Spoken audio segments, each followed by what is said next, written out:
महंगाई के लिए अगर दरवाजे पीटीआई ने खोले, जब खजाना का जिम्मेदारी उनके पास था, तो फिर जब नून लीग के पास खजाना का जिम्मेदारी था वो फेल हो चुके और पाकिस्तान भर में वो आज महंगाई लीग, मुस्लिम लीग नहीं, पाकिस्तान महंगाई लीग से पुकारे जा रहे हैं।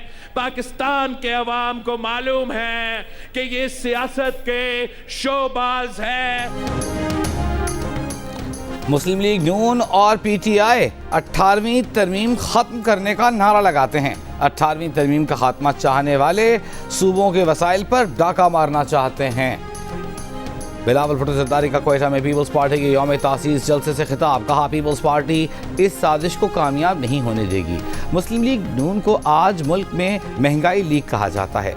लोगों को मालूम है कि ये सियासत के शोबाज हैं, पूरे मुल्क को सरप्राइज देंगे। वज़ीर आज़म जियाला होगा। कहा, हम मौसमी जमहूरियत पसंद नहीं, हुकूमत में हों या ऑपोजिशन में आइन का तहफ़्फ़ुज़ करते हैं। जब कोई मेमो गेट में काला कोट पहनकर सुप्रीम कोर्ट गया तो आसिफ जरदारी ने नई तर्ज की सियासत करके तारीख रकम कर दी।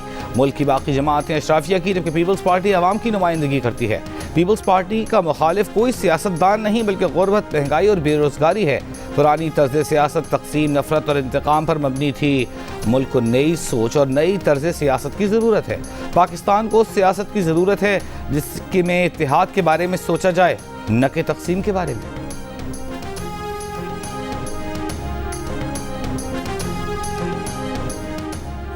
जो हमें आता है वो बिलावल को सिखाना है, उसकी तरबियत करनी है, नौजवानों का लीडर बनाना है। साबिक सदर आसिफ अली जरदारी का क्वेटा में पीपल्स पार्टी के यौम तासीस जलसे से खिताब। कहा, बिलावल पाकिस्तान का कम उम्र तरीन वज़ीर आज़म बनेगा। बिलावल को सपोर्ट करना है। पाकिस्तान में जो लीडर कौम को आगे ले जाना चाहता है उसको पीछे खींचने वाली बड़ी क़ुव्वतें होती हैं। हमें उन क़ुव्वतों का डर नहीं, हमें आवाम से उम्मीद है। बोले वो बिलावल और आसिफा पीपल्स पार्टी के जियालों के साथ मिलकर पाकिस्तान को अजीम मुल्क बनाएंगे। जस्टिस मुज़ाहिर अकबर नकवी ने अपने खिलाफ सुप्रीम जुडिशल काउंसिल की कार्रवाई सुप्रीम कोर्ट में चैलेंज कर दी। कार्रवाई ओपन कोर्ट में चलाने की इस्तिदा। चेयरमैन पीटीआई के लिए उम्मीदवार कौन, सच्चा कौन, झूठा कौन? लतीफ़ खोसा अपने बयान पर कायम। बोले, चेयरमैन पीटीआई ने जो उनसे कहा उन्होंने वो बाहर आकर बता दिया है। चेयरमैन पीटीआई की बहन अलीमा खान कहती हैं, लतीफ़ खोसा दुरुस्त कह रहे हैं लेकिन अली ज़फ़र भी सच्चे हैं। पीटीआई के वकील नईम पंजौथा ने जियो न्यूज़ से गुफ्तगू में कहा कि चेयरमैन पीटीआई ने लतीफ़ खोसा को चेयरमैनशिप से मुताल्लिक़ बयान देने का कहा था। वो सोशल मीडिया पर -1 से मुताल्लिक़ होने वाले प्रोपेगेंडे से बाखबर हैं। सूरत हाल को देखते हुए चेयरमैन पीटीआई की हिदायत पर लतीफ़ खोसा ने जेल से बाहर आकर मीडिया को बयान दिया।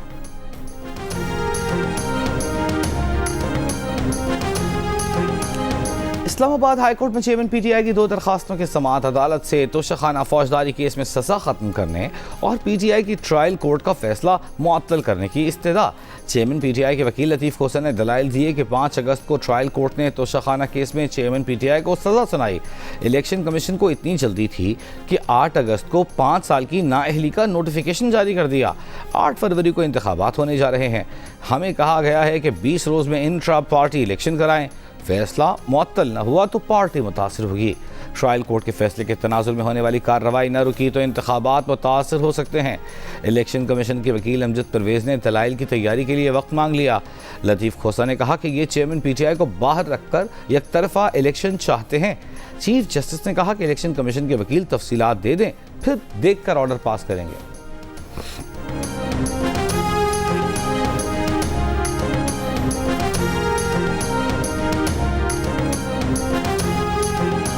चेयरमैन पीटीआई और शाह महमूद कुरैशी के खिलाफ साइफर केस की समाअत अडियाला जेल में ही होगी। वफाकी काबीना ने मंजूरी दे दी। खुसूसी अदालत के जज अबुल हसन ज़ुल्क़रनैन के फैसले की रोशनी में वफाकी काबीना से मंजूरी ली गई। समरी पर काबीना से सर्कुलेशन के जरिए मंजूरी ली गई। वफाकी हुकूमत ने साइफर और 190 मिलियन पाउंड केसेस के लिए अदालतों के क़याम के कानूनी तकाजे पूरे कर लिए। मोनी सिलाही के वकील ने एफआईए मनी लॉन्ड्रिंग केस में मोनी सिलाही को इश्तिहारी करार देने के फैसले पर एतराज़ उठा दिया। स्पेशल सेंट्रल कोर्ट के जज से कहा कि जिस दरख्वास्त पर अदालत ने कार्रवाई शुरू की वो अदालत में कभी आई ही नहीं। फेयर ट्रायल का हक दिया जाए। स्पेशल सेंट्रल कोर्ट के जज ने कहा, ऐसा हो नहीं सकता, मैंने खुद दरख्वास्त पढ़कर हुक्म जारी किया था। अदालत ने कहा, दरख्वास्त फाइल में मौजूद है, आपको कॉपी दे देते हैं। वकील आमिर सईद बोले कि उनका नुक्ता-ए एतराज़ ये है कि दरख्वास्त अदालत में नहीं दी गई।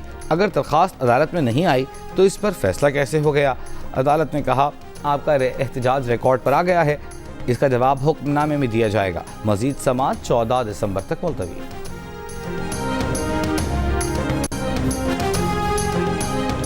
चेयरमैन पीटीआई की बीवी और बहनों में इख्तिलाफात। नंद भावज में झगड़े से मुताल्लिक मुबैना ऑडियो टेप सामने आ गई। मुबैना ऑडियो में बुशरा बीबी वकील लतीफ़ खोसा से कह रही हैं कि चेयरमैन पीटीआई के बहनों को जहर वाली लाइन लिखने पर मसला हुआ, जिस पर उन्होंने कहा, ये पूछने वाली कौन होती हैं। बहनों का कहना था कि वो लतीफ़ खोसा के दफ्तर ये पूछने गई थी कि ये जहर वाली लाइन क्यों लिखी है। लतीफ़ खोसा ने उनसे बदतमीज़ी की। बुशरा बीबी ऑडियो में कह रही हैं कि उन्होंने इस मामले पर ज़्यादा बहस करना मुनासिब नहीं समझी और ख़ान को ये कहकर चली आईं कि उनके तमाम केसेस लतीफ़ खोसा ही लड़ेंगे। मुबैना ऑडियो में लतीफ़ खोसा कहते हैं कि इन बहनों को पता नहीं क्या मसला है, वो बदतमीज़ी करने वाले नहीं हैं। लतीफ़ खोसा ने ऑडियो की तस्दीक कर दी। कहा, जो ऑडियो लीक में मुलव्वस हैं उन्हें शर्म आनी चाहिए।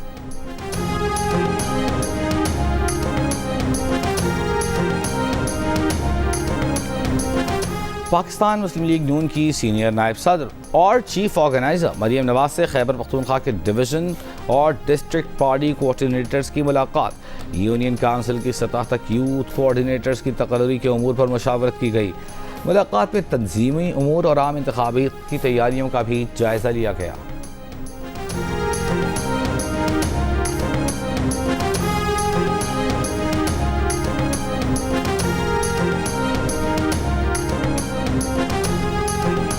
गजा जंगबंदी में मजीद एक और दिन की तोसी। कतर की इसराइल हमास जंग में जुमे तक जंगबंदी की तस्दीक। दफ्तर इसराइली वज़ीर आज़म का कहना है कि आज रिहा किए जाने वाले 10 यरगमालियों की फहरिस्त मौसूल हो गई।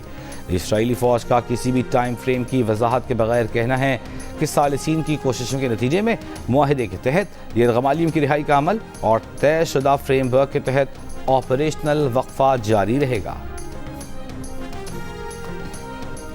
गुलिस्तान जौहर में बीवी और 3 बच्चों के बेदर्दी से कत्ल का मुकदमा शौहर के खिलाफ दर्ज। एफआईआर मुलजिम के ससुर ने दर्ज कराई। पुलिस का कहना है कि मुलजिम नशे का आदी है, बयानात बदल रहा है। खातून और बच्चों को सोते हुए तेज धार आले से कत्ल किया गया। आला कत्ल बरामद नहीं हो सका।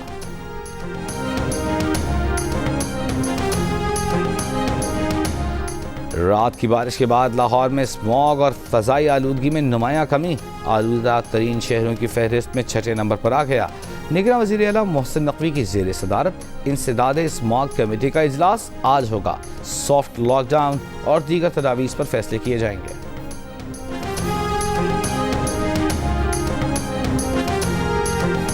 और आलमी माहौलियाती समिट COP28 का दुबई एक्सपो में आगाज़। आलमी माहौलियाती समिट की गज़ा के शहदा के लिए 1 मिनट की खामोशी।